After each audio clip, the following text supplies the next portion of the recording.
средств.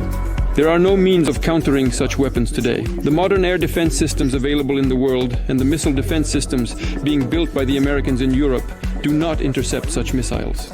Vladimir Putin confirms Russia used a new hypersonic missile that the Western defences can't shoot down to strike a military-industrial facility in Ukraine. The Russian president also issues a stark warning that Moscow can attack military sites in countries that allow their weapons to be used against his country. And Washington condemns Moscow over the current escalation in the conflict, ignoring the fact that it was the US that enabled Ukraine to conduct long-range missile strikes on Russia, which Moscow had warned against.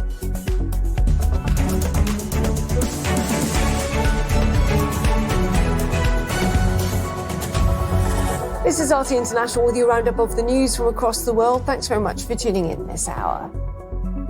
Well, we'll start with the fact that Vladimir Putin has confirmed that Russia has used an experimental hypersonic missile to attack a military-industrial site in Ukraine.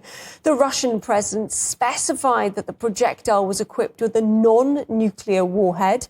He said the missile can travel at such high speeds that it can penetrate any Western air defense.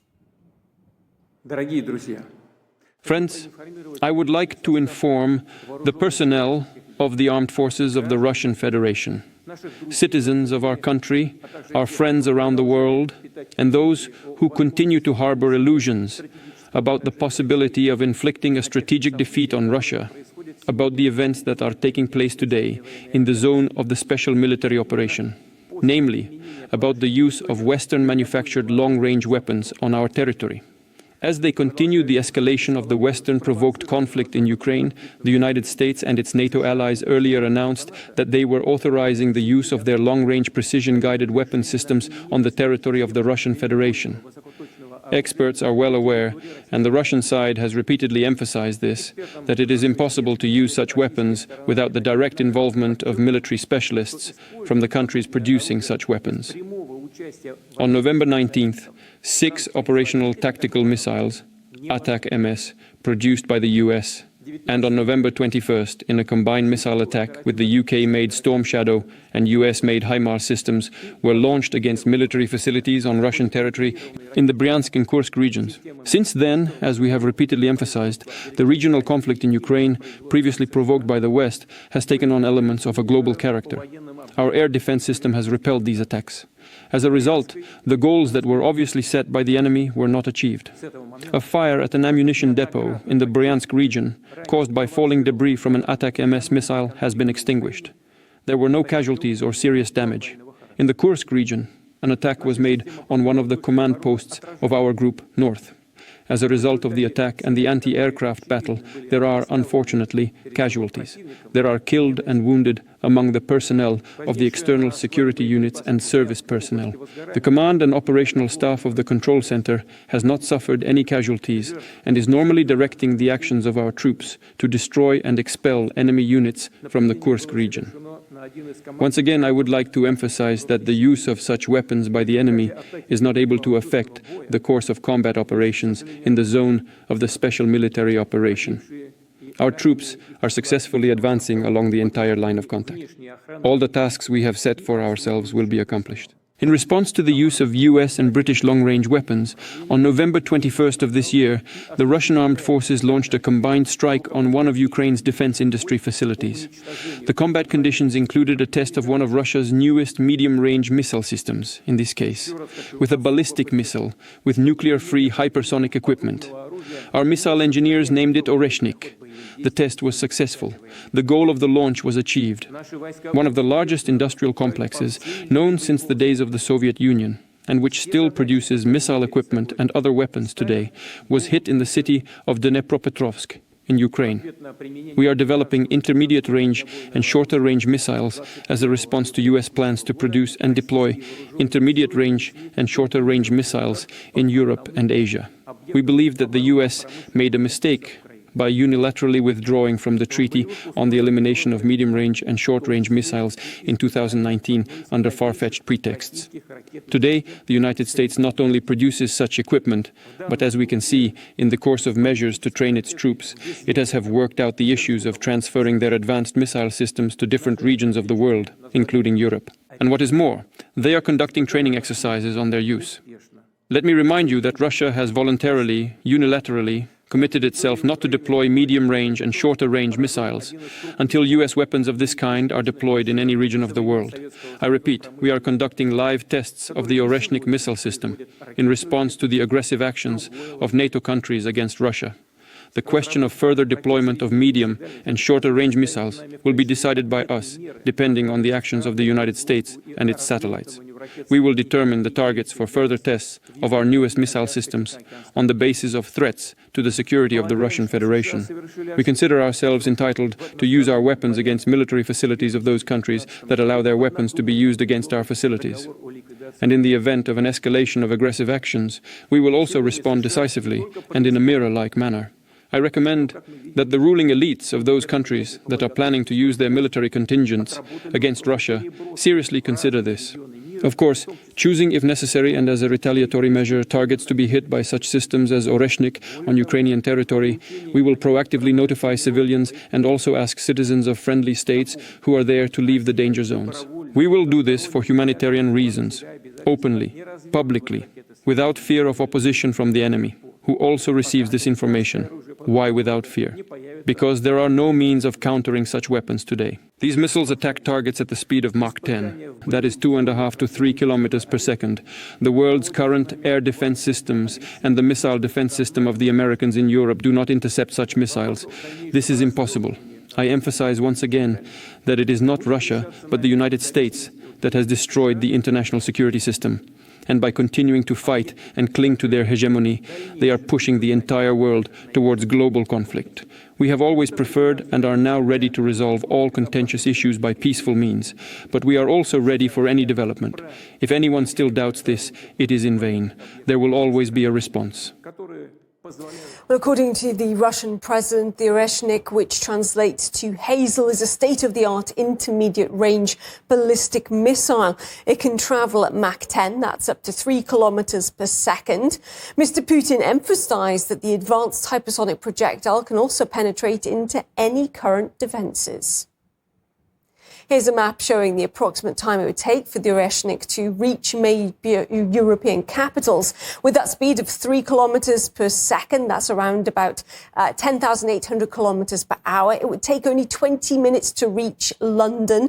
This is from Russia's Kapustin Yar launch complex. It would be 12 minutes to Warsaw, a neighbor of Ukraine and a staunch proponent of escalating the fight against Russia, while Berlin and Paris would be reached within 15 and 20 minutes respectively. RT's senior correspondent Murad Gazdiev breaks down the details. Perhaps the biggest takeaway out of this is that Russia now has the right to strike at the countries that manufacture the missiles because their specialists are involved in inputting, for example, flight parameters, flight parts into these missiles, into servicing them. That Russia now has the right to strike at targets in these countries, which is why he said that this conflict has now taken on the characteristics of a global conflict.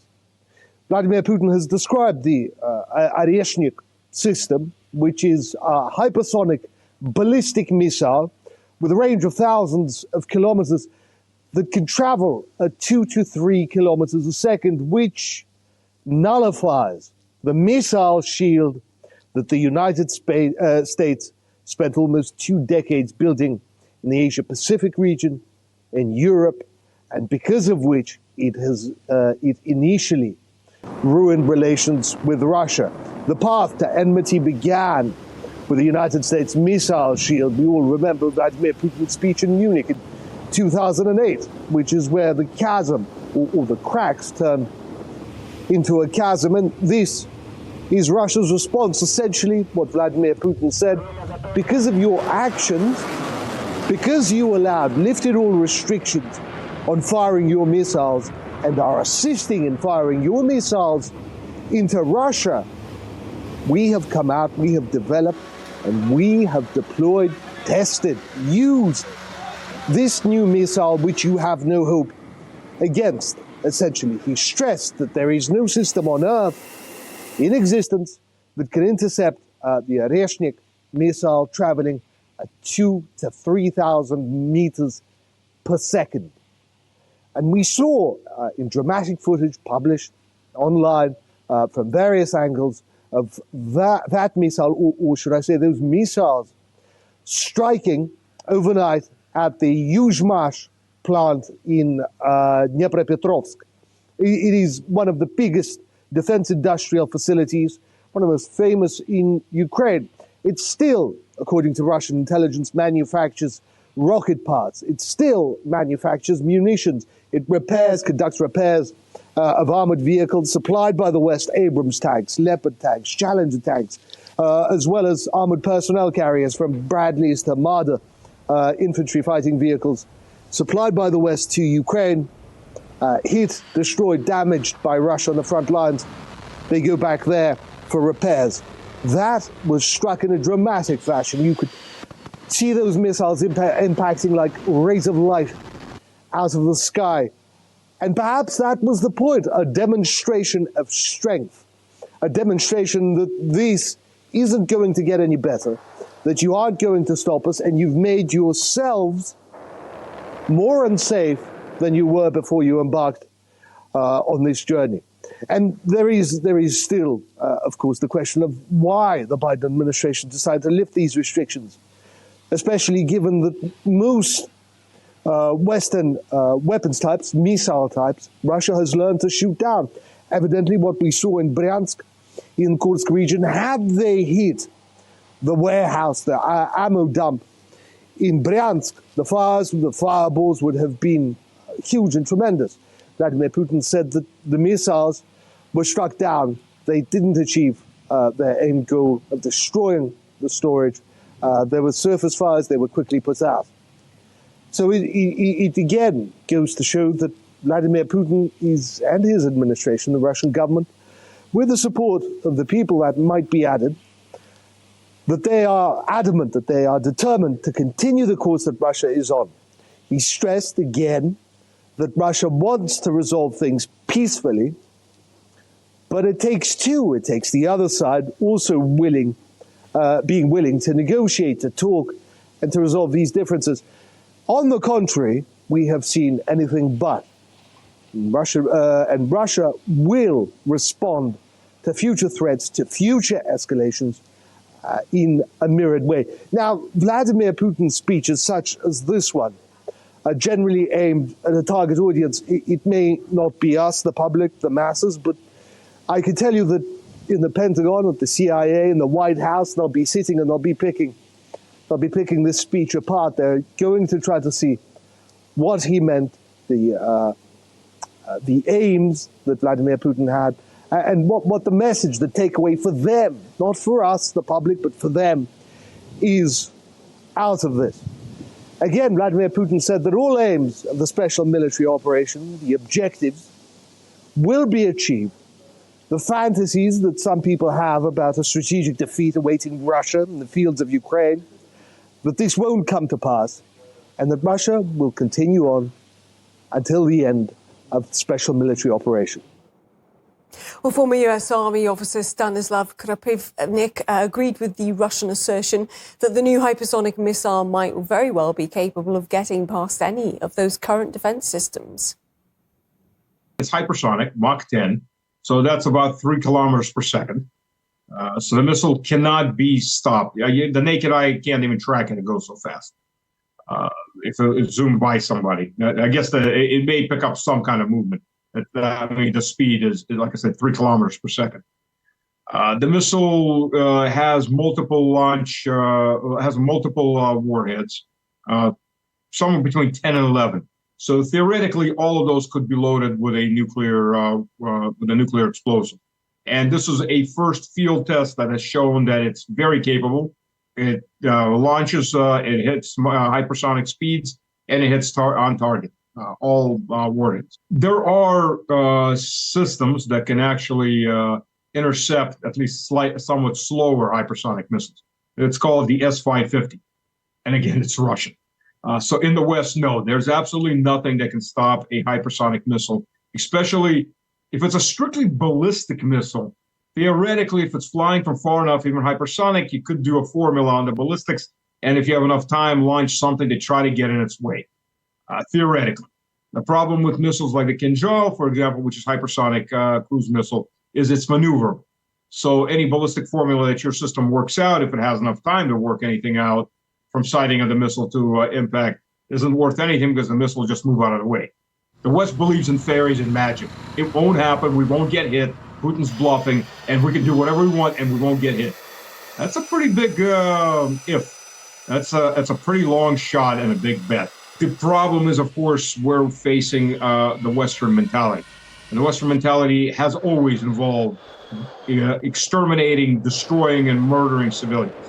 If you look at historically, the way the West has fought its wars, civilians have always been a target of the West. Well, meanwhile, the Pentagon expressed concern about Russia launching that new hypersonic missile. It emphasized that while Washington is supposedly not seeking a direct conflict with Moscow, it will continue to supply those supplies to Kiev. Now, both the U.S. Department of Defense and the Kremlin have confirmed that Russia warned the U.S. about the attack. Also, the White House accused Russia of escalating the conflict, but dodged the questions about whether it was, in fact, the U.S. that had instigated it. Escalation at every turn, at every step, is coming from Russia. They're the ones who are escalating this. They're the ones who started this war. It is because of their aggression into a sovereign territory, Ukraine. And this war can end today. You hear say this over and over again. It can, if Russia would stop the war and stop what they're doing with their aggression. So this is an aggression from their side. For a long time, the White House argued that using these long-range tactical missiles into Russia to attack targets inside Russia would escalate. The war would really invite retaliation. So why now? Why change the policy now? I'm not going to get into specifics. We're going to continue to be there for Ukraine. This is a president that has led on making sure Ukraine has what it needs in the battlefield. Well, earlier, RT's Rachel Rubel spoke to the former Pentagon senior security policy analyst, Michael Maloof, who says the Biden administration is pushing for escalation in the conflict and then to lay the blame on the incoming President Trump. The Biden administration doesn't have a plan, does not have a strategic plan. It is looking for ways to continually to put the burden on Putin and Russia, when in fact it was U.S. policy started in 2014 and leading up to NATO expansion that drove Putin to do the special military operation. I think the escalation is more psychological, even though the Ukrainians were using it. Only because the West has to control the missiles. They're the ones who have the intelligence. They do the data entry and the maneuvering of the missile itself. So there is NATO participation, and this is what appears to be the escalatory aspect of this. Although they've been using the missiles for some time. Yeah, Michael, you really have a unique perspective because you served previously as a senior security policy analyst in the Pentagon. So help us to understand why the Biden administration made this decision to allow Kiev to use these long-range missiles to hit Russia, because it had resisted up until the election. And now that the administration is on the way out, the Democrats have lost. Now, all of a sudden, Biden reportedly gives this green light. I think it's because of the loss. And the fact that this is just one more way the Democrats are getting back at the Republicans and to Trump to basically lock him in on a failed policy before he even takes office. This is basically an attempt by the Democrats to set Trump up for failure. Putin has clearly stated that Russia will respond to any escalation against his country. Why don't Western powers take him seriously? Because Putin says a thing and then he does the thing and everybody seems to be surprised by it. Why don't they take him seriously? This has been the history of the relationship between the United States and Russia. They never took him serious. They never took Mr. Putin seriously back in December of 2021 when he says, "You are approaching my red line. Don't do it. You are a threat to, with your NATO expansion, you are a threat to my to the Federation." I think the West wants to get beyond that. They don't want to be exposed as to that this was their doing or undoing to do this by this NATO expansion, in spite of half a dozen agreements that were violated, called that established what they call indivisibility. You don't arm the West at the expense of the East. But now this has given them a whole new life, and this supports the military-industrial complex. This is good for their pockets, and it supports their initiatives, and it gives NATO now a whole new perspective. Now they want to expand not only north to the Arctic, but also to the east. And the Japanese and the South Koreans are saying, "What? We don't need that."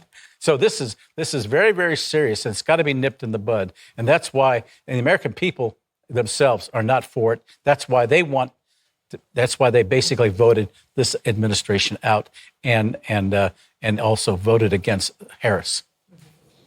Well, former British Parliament member George Galloway brought up the issue of Kiev's use of Western long-range missiles against Russia on his talk show, and he successfully predicted that Vladimir Putin would oversee a military response.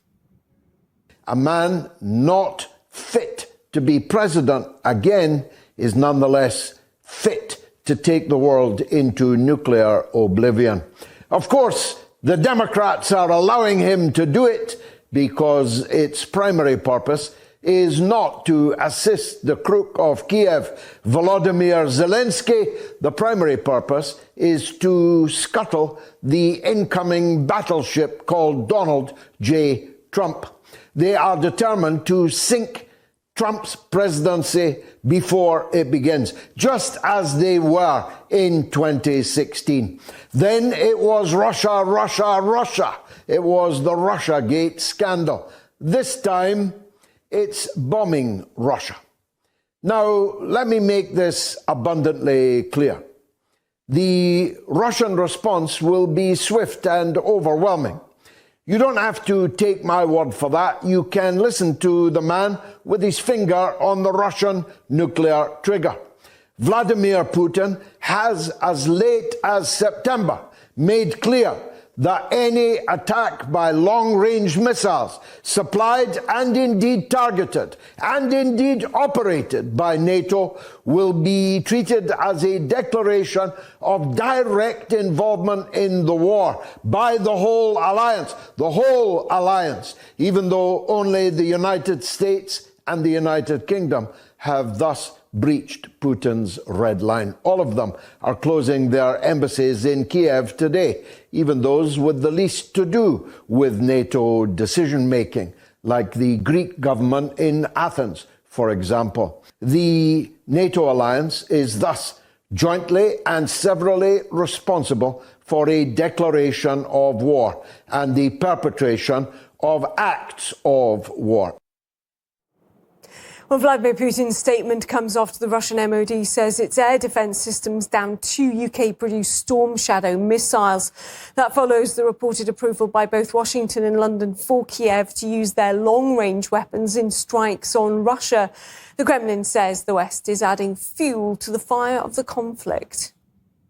A new escalation has occurred. This is an irresponsible position taken by the outgoing US administration. They are continuing to add fuel to the fire of the Ukrainian conflict by preventing any possible dynamics for its resolution while using Ukraine as a tool in their war against Russia. Well, despite the West's apparent approval for Ukraine to use its long-range missiles to strike Russia, Moscow's forces are making strides across the front lines. If you look at this map comparing control of today's battlefield versus just a month ago, you can see that. Now, according to open source data from the Institute for the Study of War, Russian troops have gained nearly 6 times more territory this year than last year.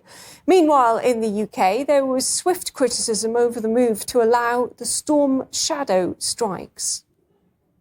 I think the idea Ukraine's going to win, frankly, is for the birds. I think the war has gone on for long enough. I think the casualties are massive. I think all we're doing is helping to prolong a stalemate. The Prime Minister should make a statement to Parliament immediately to confirm whether UK missiles have been fired into Russia. He must tell the British public if this means we are now at war with a nuclear power, what risk this poses to people in Britain, and why this action was taken without any approval from Parliament. As British Storm Shadow missiles slam into Russia, the British government announces £500 million of cuts in defense capabilities. Not a good look. Well, the UK's Heritage Party leader David Curtin spoke out against Ukraine's use of British long-range missiles for attacks against Russia. Storm Shadow weapons used against Russian territory, against, what I would say, against the wishes of most people in the UK who just see this as something that has gone on for far, far too long, with far, far too many people slaughtered on both sides. It's completely unnecessary. The people want this to wind down and to de-escalate and to make peace and to get back to some kind of normality in that region of the world. But we have this Prime Minister now, Keir Starmer, who is the most unpopular Prime Minister in my memory. He's only been there for 4 or 5 months, but his approval ratings have gone down through the floor. He is making bad decision after bad decision on absolutely everything. And this is really, really terrible, because this could lead to, it is leading to direct conflict between the UK and Russia, because these are British missiles which are being fired into Russia. They don't think that there is going to be a response from Putin against Western nations. They think there'll be a response maybe against Ukraine. It isn't going to affect them. It's not going to affect them personally. The other reason is the military-industrial complex and the hedge funds based in New York and London have got so much invested in Ukraine. They see it as a nation they're going to plunder. They want to economically annex it. They want to create the narrative that Putin is an aggressor, that Russia is the aggressor, and they're the ones that are threatening the West. Because you've basically got 2 lies that they've been perpetuating for nearly 3 years now. One is that Putin woke up one morning in February 2022 and decided he was going to invade Ukraine for no reason, with no background story, of course, forgetting the terrible things that happened in the 8 years previously, going right back of 2014. The other false narrative is that they say, if we don't win, Putin is going to roll his tanks all across Western Europe like Hitler did in the 1940s. Again, that's a complete fabrication and a complete lie. But that is what they're trying to push into the minds of people in the West, to get them to support this insane military action and escalation of what the West is doing, or the Western deep state, let's put it like that, in Ukraine. So those are the lies that they perpetrate to try to keep this going.